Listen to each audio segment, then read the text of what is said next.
carrying cases and barrel staves, and he could make the most wonderful kites from old umbrellas. Joe would sometimes take me in his mussel boat, and when the tide was running out, we would paddle down the river as far as the edge of the sea to get mussels and lobsters to sell.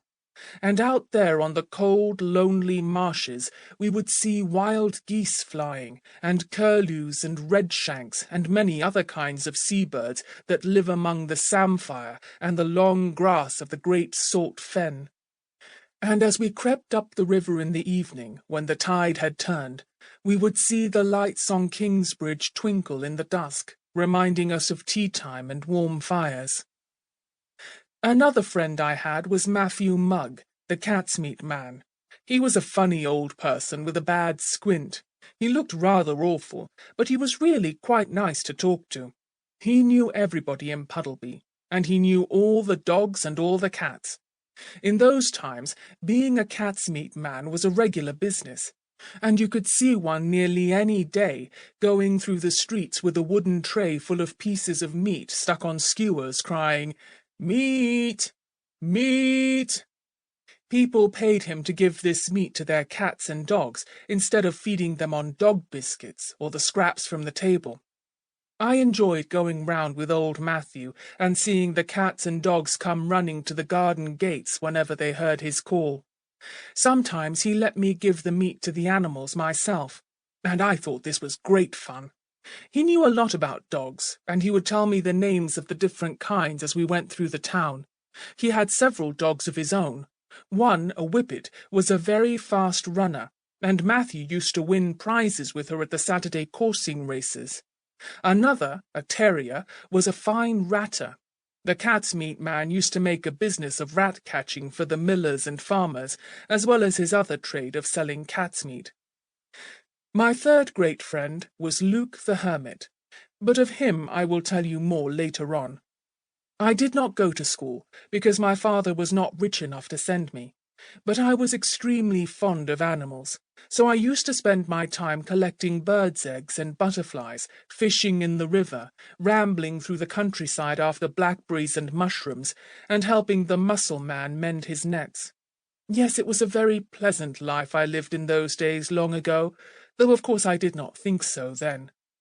I was 9.5 years old, and like all boys, I wanted to grow up, not knowing how well off I was, with no cares and nothing to worry me.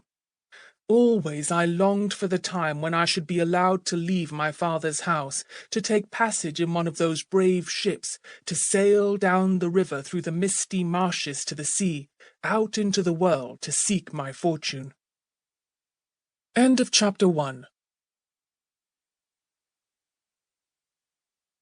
The Voyages of Doctor Dolittle by Hugh Lofting. Part 1, Chapter 2, I Hear of the Great Naturalist. One early morning in the springtime, when I was wandering among the hills at the back of the town, I happened to come upon a hawk with a squirrel in its claws. It was standing on a rock, and the squirrel was fighting very hard for its life.